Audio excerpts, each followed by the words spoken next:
We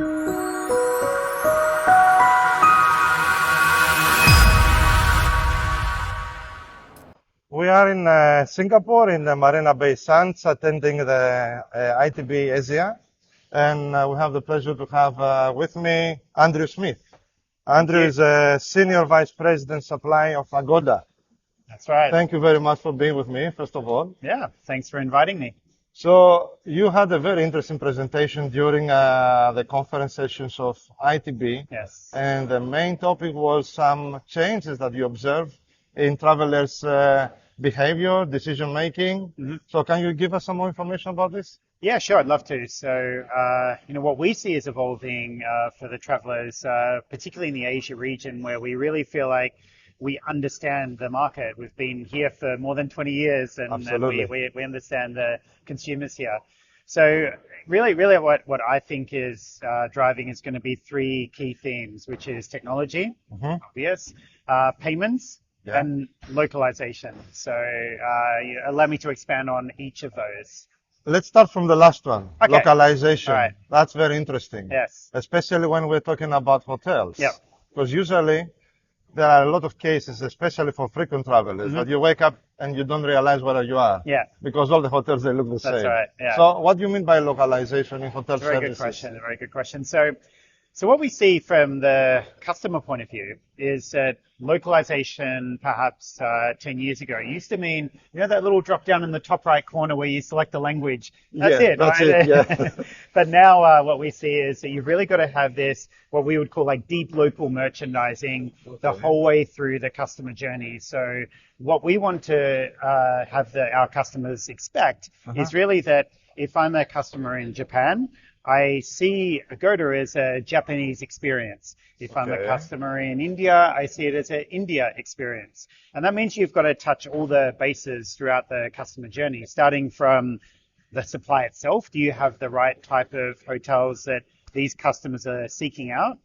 So for India, for example, it could be budget traveler. In Japan, it could be a ryokan or a hot spring accommodation. That means that you adapt the content that I can see depending on where I am.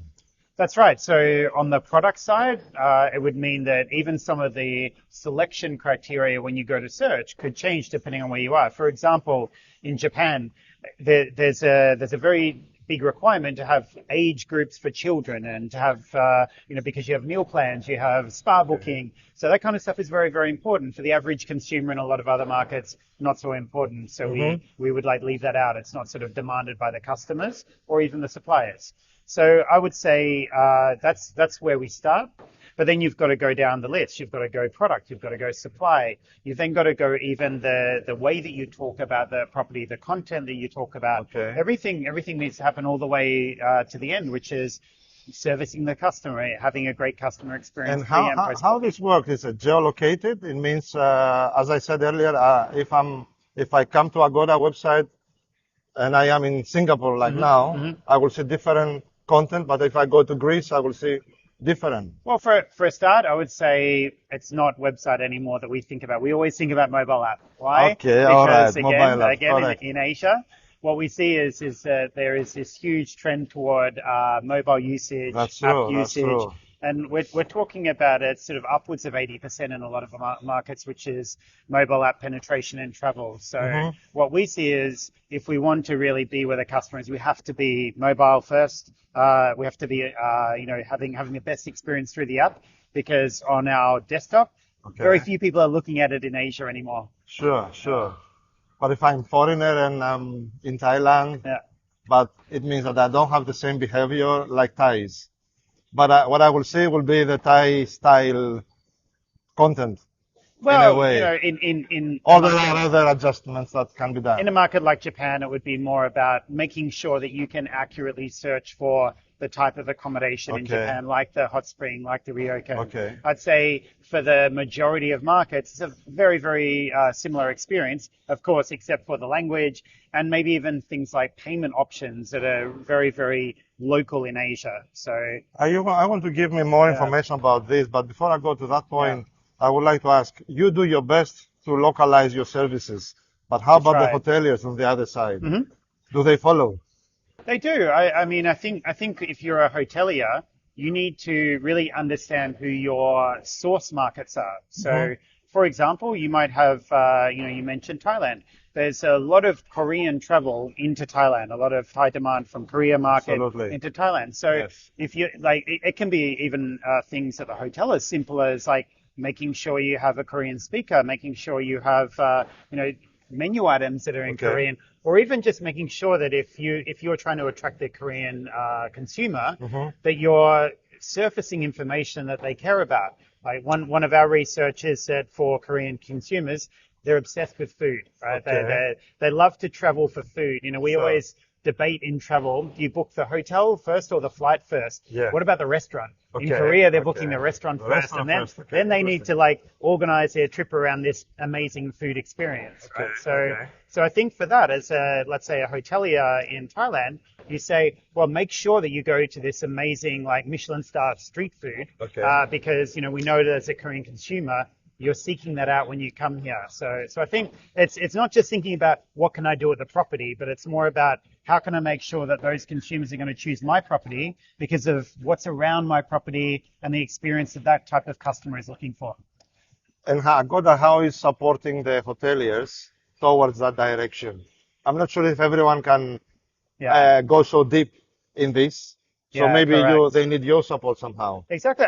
Frankly, I think it's education both ways. And why do I say both ways? Because we have teams throughout Asia, as we said, like this is our home market, right? Yeah. So when we think about it, we would go to a hotel, let's say in Thailand, using that example, and we know about the Korean customers. Why? Because our team in Korea tell us all about the Korean consumer, Yeah, right? correct. We do the research and we understand them, so Yeah. that it's actually bi-directional. We're actually learning in Korea from the hotels and from our own teams what's happening there, but then we can also really help communicate that knowledge to the hotels in Thailand and vice versa, right? If a hotel in Korea wants to attract the Thai market, well, hey, we know about this, right? We can tell you about what the Thai customers are looking for when they travel. So I think none of us can operate in a vacuum, and I think if we can share that knowledge across the industry, that it ends up being better for everybody, and frankly, then the customer has a much more cooler experience when they That's travel. very interesting.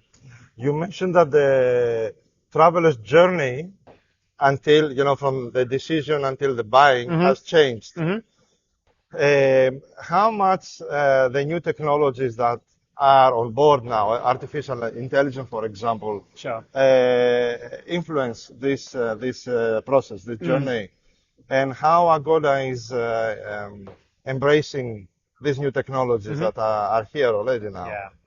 So I guess we're all embracing Gen AI, and I think in terms of what you're talking about is like discovery and search, Yeah. where we do a lot of experimentation. And I would actually say that even before Gen AI, we've always tried to experiment a lot, run a lot of A/B tests to really understand from all the data that we get from our customers, what are they looking for and how can we optimize their purchase experience. So I'd say when we're thinking about that, it's really experimenting right now with Gen AI. I don't think we would say that we're at the point that we really know the exact direction everything's going to go. I'm not sure anybody does, quite Probably frankly. not, yes. But I think that over time, the more experiments run, the more tests of is it that people want to, like, say, use Gen AI filtering to try to find like very sort of long tail filters. Like I want a hotel that has my pets that can stay, but they also have an amazing rooftop pool. That kind of really like long tail filtering. Maybe that's a good use case. Maybe it's something else. Maybe it's like literally the smart chat assistant that goes the whole way through the flow. So I think on that side we're still experimenting a lot. So you are still on the research, let's say, period now with this.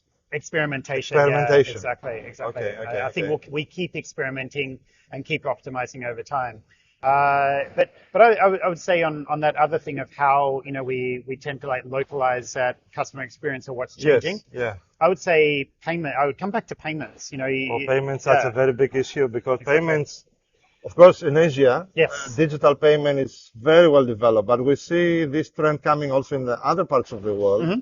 So cashless transactions Sure. are here already.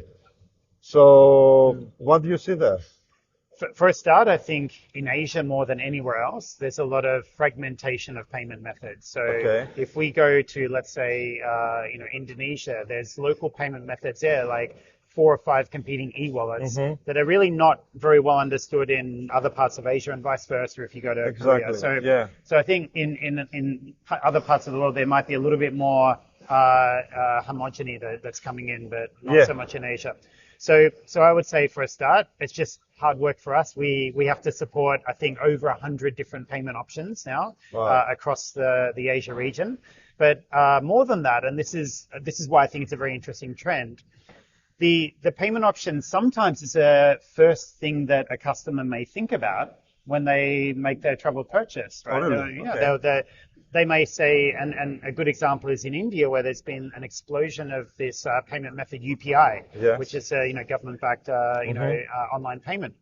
So with that, there's a lot of bank partnership deals that are happening in travel. So you either might first of all think about, I go to my bank in order to make the payment. Oh, and there's a lot of offers and options available within my banking app, or vice versa. You may then go to an online travel company like Agoda and you see all the bank deals there, and then you choose the one you want and then you make a purchase. So I think people are also seeing payment as a way to really be more local, actually, make a booking locally using their preferred payment method, and then it makes it a lot easier to travel. So it's an important factor in the decision process. I think so. If they can pay the way they want. That's right. And then one thing that we see is that in Asia, there's certainly like a growth of GDP, but there's a lot of people that still a travel purchase is a big purchase. So definitely. In order for us to really democratize the way that our customers are traveling in Asia, we're looking at some of these payment methods like installment-based pricing or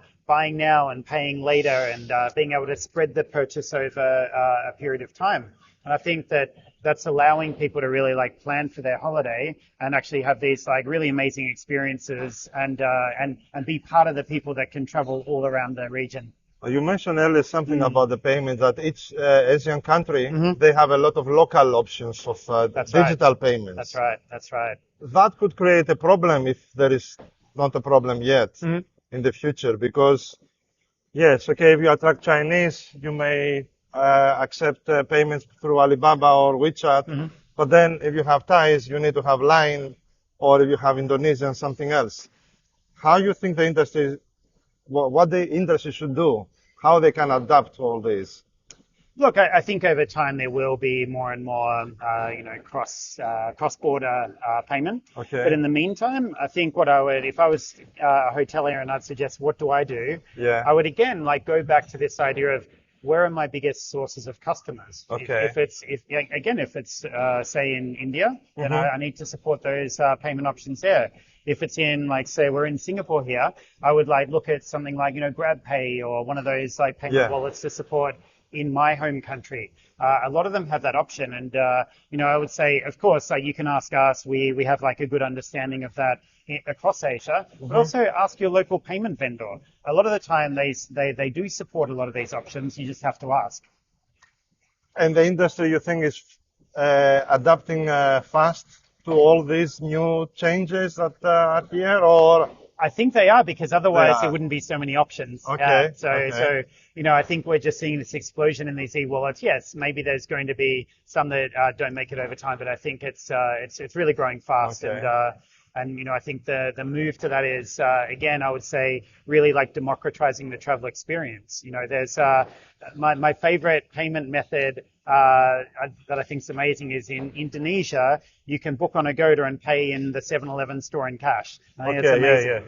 So that's it. That's just an example where it opens up a whole new segment of customers that perhaps before wouldn't have really been able to do that online travel purchase. That's true. So if I ask you to describe me a little bit the profile of the contemporary Asian traveler, what would you say?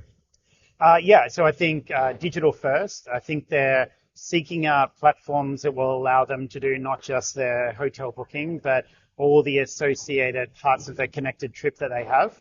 And then also, I would say consumers that are much more willing now to look inside their own backyard when they're looking to travel. So perhaps in the past, if you wanted to do your trip, you want to like experience Paris or New York and like do that once a year travel. Okay. But what we're seeing now is that there's so much more intra-Asia travel. I think people have realized, wow, like people travel from all parts of the world to come to Asia, and I'm here already. Why don't I just go to another country around, nearby? yeah. Okay. And I think that we see a lot more of that than perhaps we used to in the past.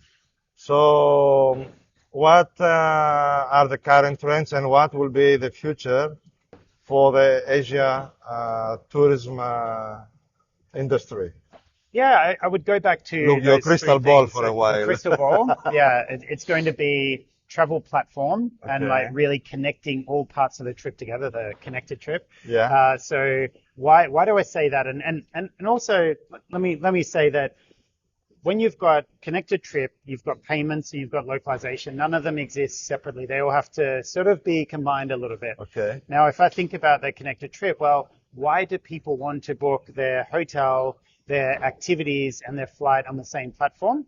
Probably because it feels very local to them, and probably because they can pay in their own local payment option. So you can see they're all connected. But I would say, first of all, people that are looking for that convenience of like, now that I've got my hotel booking, perhaps only a few days before I'm due to arrive at the hotel, now I'm thinking about the activities I want to do when I'm there. Okay. And well, I go back to the same application and I can book the same thing there. And I think that's also a place where a lot of hoteliers are going to gain a lot of benefit from in that sort of connectivity between the different verticals. The second theme is, it's payments. It's making sure that people feel that they can transact locally, travel abroad, feel very comfortable with the way that they can pay when they get there, and really feel like they're part of the travel ecosystem, democratizing travel again.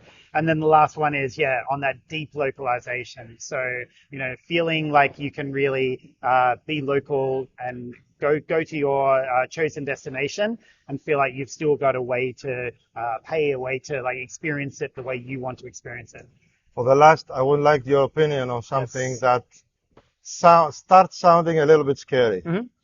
Together with all these technologies, digital payments and everything, cybersecurity became very, very important. We see a lot of threats coming already in the travel industry globally. Do you see something like that, or how Agoda is dealing with this, or what would you suggest the industry to do? Yeah, I think on cybersecurity, I think we've all got to be vigilant. So I don't think there's any industry that's not affected by cybersecurity issues.